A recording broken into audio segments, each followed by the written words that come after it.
هاي، اهلا بيكم في فيديو جديد. النهارده هنتكلم عن ازاي افهم نفسي واتعامل معاها على انها ليها حق في انها تعيش حياة هادئة وامنة اكتر واكتر. معظم الناس معتقدين ان البشر اتخلقوا في الدنيا علشان يبقى عندهم معاناة، وان الانسان لازم يشقى في دار الدنيا علشان يوصل للنعيم في دار الاخرة، والكلام ده مش صح خالص. تعالوا نفهم 5 نقاط في البداية كده، ونشوف هل كل نقطة من النقاط محتاجين نتعمق فيها أكتر ولا لأ. أول نقطة وهي الطاقة. كل واحد يسأل نفسه السؤال ده: هل كل الأمور تستحق بذل نفس الجهد من الطاقة؟ أكيد لأ. الطاقة ليها شروط. الطاقة متفاوتة. طاقة المشي غير طاقة الجري. الطاقات مختلفة ومتفاوتة، وكمان مختلفة ومتفاوتة من حيث الأعمار. يعني من حيث عمر الطفل وهو عنده 10 سنين، وعمر الشاب لما يبقى عنده 20 سنة، وعمر الشاب برضو لما يبقى عنده 30 سنة، لحد اما يوصل لعمر 60. الطاقة في خلال مراحل العمر بتبقى متفاوتة. السؤال ده هيسهل علينا ان احنا نفهم ان النزاعات والصراعات ملهاش علاقة ابدا بانسانيتنا وببشريتنا. النقطة رقم 2: وقت المستقطع او الراحة. كلنا عارفين ان في ساعات للشغل، لازم نفهم برضو ان في ساعات لازم الانسان يدي لراحة جسده الامان اكتر. حتى الجسد محتاج يحس بامان. امان الجسد هو الراحة، مش نهلك الجسد في عمر اصغر من العمر المتوقع. يعني نعيش في فترة الثلاثينات اللي المفروض نعيشه فترة الستينات. ده مختلف تماما، ده مختلف عن ده. النقطة رقم 3، وكل فيديوهات السوشيال ميديا بتأكد على النقطة دي، ان الجسد بيخزن الصدمات. فلازم الصدمات او المشاعر السلبية، اللي هي الصدمات اصلا هي المشاعر السلبية، الطاقة السلبية، هي كل ما له علاقة بالسلبية عموما. فلازم يكون عندنا نوع من انواع الرياضة، يوجا، اي نوع من انواع الفلكسبيليتي للجسم علشان يقدر يستعيد التوازن بتاعه. ان لجسدك عليك حق. النقطة رقم 4، ودي مهمة جدا: التنفس.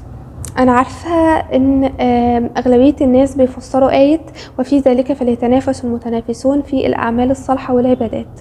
فكل واحد بيبقى عاوز يتنافس في الخير او في فعل الخير نفسه. كل ده كلام جميل وانا اتفق معاه، ولكن التنافس في الآية بمصطلح آخر أو بمعنى آخر النفس. الشهيق والزفير، عملية الشهيق والزفير. العملية دي هي مش اسمها شهيق وزفير بس كده، أو هي عملية الجسم أو الرئة بتنفذها، ولكن هي عملية تفريغ أي نوع من أنواع الشحنات السلبية أو أي نوع من أنواع الطاقة السلبية، أو حتى زي ما قلت لكم في الرياضة الصدمات. كل ده زي لما تقولوا الهواء بينقي أو بيجدد الجسد من جوه، بيعمل له عملية ريسايكل، تدوير إعادة تدوير للنفس، إعادة تدوير للجسم من جوه، بينقيه. في نقطة بقى حابة اتكلم معاكم عليها، وهي المفروض كنت قلتها في اول الفيديو، بس اللي عاوز يكمل الفيديو عشان يشوف النقطة دي للاخر اوكي. هي عاوزة اقول لكم حاجة كده جديدة خالص، هي مكونات البني ادم او مكونات البشر. انا نفسي في مكونات جسمي وروحي ونفسي، كل الكلام ده. الجسد وهو اعضاء، انسجة وخلايا. طبعا لو تعمقنا علميا وطبيا في الكلام ده هنشوف تكوين الخلايا، تكوين الأنسجة، تكوين العضلات، تكوين الأعضاء، أعضاء الجسد، المخ، القلب، الطحال، البنكرياس. كل دي أعضاء في الجسد كونوا وشكلوا جسد الإنسان. وطبعا خلايا الجلد والجلد. رقم 2 هي النفس، مشاعر، رغبات، ميول. فعشان كده الله سبحانه وتعالى بيقول: وأما من خاف مقام ربه ونهى النفس عن الهوى. مش كل نوع من أنواع المشاعر اللي ليها علاقة بالنفس بنمشي معاها أو بنطوعها في الشعور ده. بالعكس، احنا لازم نقومها لو حصل نوع من أنواع، مش عاوزة أقول الأخطاء، ولكن إلى حد ما يبقى فيه عملية تقويم. رقم 3 الروح. ويسألونك عن الروح قل الروح من أمر ربي. وما أوتيتم من العلم إلا قليلا. في ناس كتير قوي اتكلمت عن الروح، وكل واحد بيصنف الروح على حسب ما هي ما هو شايف، او على حسب ما هو عارف، سواء كانوا دكاترة او حتى علماء نفس او بروفيسورات كبار في جامعات الدول الغربية. العقل وهو عملية الوعي والإدراك والاستنباط والتمام، بمعنى إني أعقل الشيء قبل ما أنفذه، أعقل المواقف. وأيضا خاص بالعقل عملية التعلم. بدون التعلم الإنسان يفقد جزء كبير قوي من العقل، لأن كل ما بنتعلم كل ما بناخد أكتر معلومات، فده بيزود دخلنا الإحصائي من المعلومات ومن عمليات الوعي أكتر. رقم 5 وهي الفطرة. فطرة الله التي فطر الناس عليها لا تبديل لخلقه.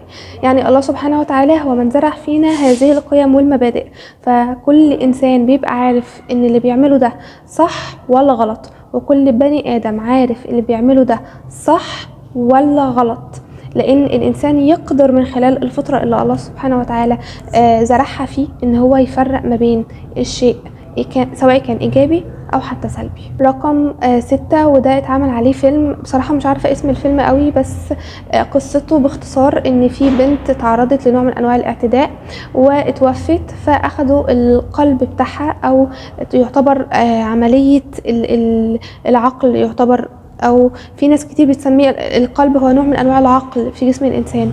ان في ذلك لذكرى لمن كان له قلب او القى السمع وهو شهيد.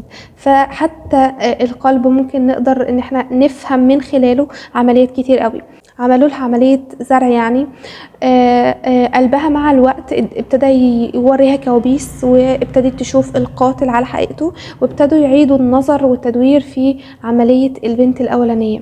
حتى الفيلم سبحان الله، يعني أنصحكم تشوفوه، يعني يعتبر ماهوش فيلم له علاقة بالترفيه، بس قد إيه كمية الدخل والإحصاء من المعلومات اللي هتاخدوها من الفيلم.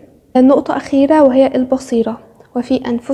وفي أنفسهم أفلا يبصرون. كل واحد قادر يفرق ما بين الخير والشر. البصيرة موجودة عندنا، وده اللي بيسموه العين الثالثة، ريل اي، العين الحقيقية. وعلى فكرة العين دي خاصة بالتخيل وبالأفكار أكتر. لحد هنا يبقى الفيديو خلص. أتمنى يا رب الفيديو يكون فاتكم وتكونوا استفدتوا منه. أشوفكم في فيديو جديد. مع السلامة.